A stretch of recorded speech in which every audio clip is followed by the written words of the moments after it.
E aí?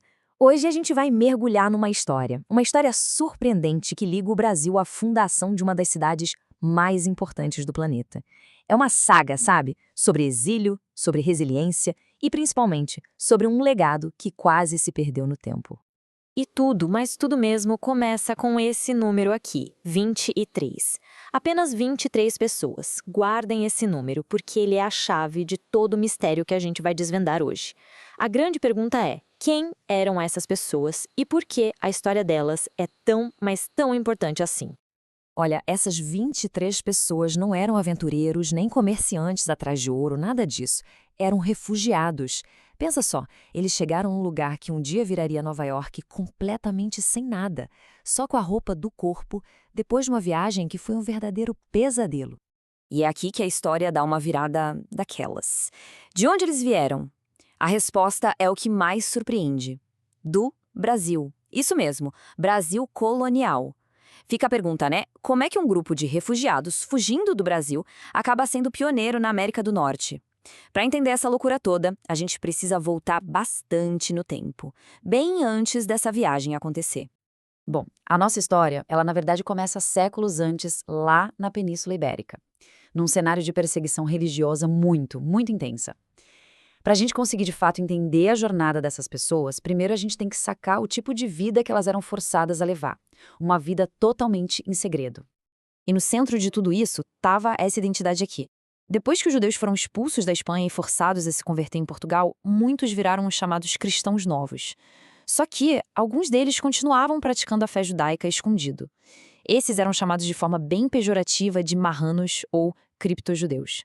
Imagina só, viver uma vida dupla, arriscando absolutamente tudo, todos os dias, só para manter suas tradições longe dos olhos da Inquisição. E essa citação, nossa, ela é pesada. Ela captura a dor desse momento de uma forma brutal. Pensa na cena. Um pai levando o próprio filho para ser batizado à força. E ali, em segredo, ele reza, falando para Deus que eles preferiam morrer até que abandonar a fé. Isso dá uma dimensão, né, do tormento psicológico, espiritual, que essa gente enfrentava todo santo dia. A Inquisição, gente, não era só um tribunal. Era uma verdadeira máquina de controle social, movida a medo. Qualquer um podia denunciar qualquer um, por qualquer motivo, e ainda por cima de forma anônima. A pessoa já era considerada culpada desde o início. E a confissão? Era arrancada na base da tortura com métodos brutais. Para fechar o ciclo de terror, as punições, como ser queimado vivo, viravam espetáculos públicos, os autos de fé. Tudo para aterrorizar a população e mostrar o poder da igreja.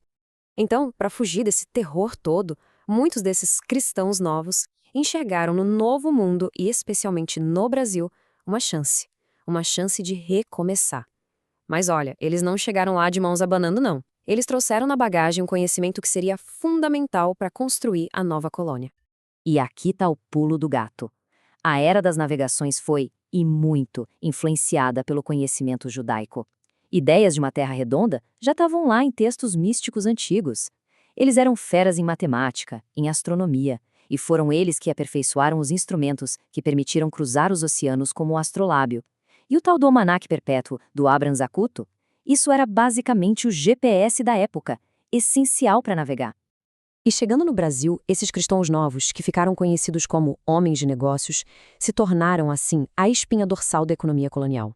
Foram eles que financiaram e tocaram os engenhos, que dominaram as redes de comércio. Enfim, eles foram peça-chave para fazer do açúcar do Brasil uma potência mundial. Essa frase aqui é genial, porque ela resume uma filosofia de vida dessa comunidade. Pensa bem, num mundo em que suas terras, suas riquezas, tudo podia ser tomado de uma hora para outra pela Inquisição, o que sobrava? A educação. O conhecimento era o único tesouro que ninguém podia roubar. E essa ideia foi passada de pai para filho, de geração em geração. Mas mesmo no Brasil, a vida ainda era perigosa, né? Sempre com aquela sombra da Inquisição por perto. Só que aí, por um período bem curto, lá no século XVII, uma janela de liberdade se abriu no Nordeste do Brasil. E por um tempo, tudo mudou. O que aconteceu foi o seguinte: os holandeses conquistaram uma parte do Nordeste e, com eles, veio uma política de tolerância religiosa. Foi um choque. Pela primeira vez em séculos, os judeus podiam, finalmente, praticar sua fé abertamente sem medo. Chegaram a construir sinagogas, inclusive a primeira de todas as Américas, lá em Recife. Aquela vida secreta, cheia de medo, deu lugar a uma comunidade que floresceu, super vibrante. Só que essa era de ouro durou pouco, bem pouco. Depois de anos de briga, os portugueses conseguiram expulsar os holandeses e para a comunidade judaica, a volta dos portugueses significava uma coisa só: a volta do medo, a volta da Inquisição. Aquela pequena janela de liberdade se fechou com tudo. E aí veio o ultimato. Eles tinham só 3 meses. Pensa no desespero. 3 meses para vender tudo, arrumar um jeito de embarcar em algum navio e sumir do Brasil para sempre. A outra opção? Enfrentar os horrores da Inquisição. Não tinha muita escolha, na verdade. É exatamente aqui que a nossa história fecha o círculo. A gente volta para o começo. Lembram daqueles 23 refugiados? O nosso mistério inicial? Então, eles faziam parte desse êxodo desesperado, dessa fuga do Brasil. E a viagem deles, nossa, foi uma verdadeira odisseia. O navio em que eles estavam, o Valk, primeiro foi pego por uma tempestade que tirou ele da rota. Como se não bastasse, logo depois foram atacados por piratas espanhóis que levaram tudo. Tudo! Por sorte, foram resgatados por um navio francês e só então, depois de meses nesse perrengue todo, eles finalmente chegaram em Nova Amsterdã. E mesmo chegando lá, a recepção não foi das melhores. O governador local não queria eles por ali. Mas eles não desistiram.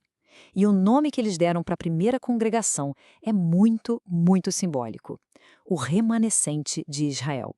Eles se viam exatamente assim, como os sobreviventes, sabe? O que restou de uma comunidade que foi espalhada de novo, mas que se recusava a sumir do mapa. E daquele comecinho, com apenas 23 pessoas, o legado deles cresceu de um jeito que se tornou parte da própria identidade dos Estados Unidos. Eles criaram as primeiras instituições judaicas da América do Norte. Os descendentes deles estavam entre os fundadores da Bolsa de Valores de Nova York. Eles lutaram na Revolução Americana. E suas contribuições foram reconhecidas oficialmente pelo primeiro presidente, George Washington. É incrível pensar que aquele grupinho de 23 refugiados vindos do Brasil plantou a semente de uma das comunidades mais influentes da história americana. E tudo isso nos leva a uma reflexão final, né? A jornada desses 23 pioneiros, de Portugal para o Brasil e do Brasil para Nova York, é um lembrete muito poderoso. Um lembrete de que por trás das grandes histórias que a gente conhece, muitas vezes existem outras histórias, esquecidas, de exílio e de resiliência. Histórias movidas por uma busca que nunca acaba, a busca por liberdade e por um lugar seguro para viver. Fica a pergunta: quantas outras histórias como essa ainda estão por aí, escondidas, esperando para serem contadas?